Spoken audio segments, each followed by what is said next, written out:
La publication au journal officiel d'une ordonnance le 2 avril 2015 redéfinit le portage salarial et ses conditions. Cette ordonnance intervient pour pérenniser et encadrer un statut innovant qui existe depuis bientôt 30 ans. Le gouvernement donne ainsi des garanties sur l'avenir d'une forme de travail utilisée par plus de 50 000 professionnels autonomes qui ont fait le choix de l'autonomie dans le respect du statut salarié. Cette ordonnance prévoit 5 dispositions principales.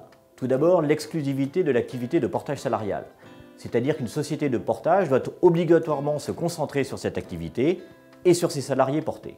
Ensuite, l'ordonnance prévoit une rémunération minimale exigée de 2 377 € bruts équivalent temps plein, soit 75% du plafond mensuel de la sécurité sociale.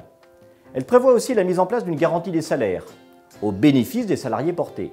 De plus, elle reconnaît l'utilisation des contrats de travail existants adaptés au portage salarial et donc reconnaît les droits ouverts par ces contrats auprès du Pôle emploi.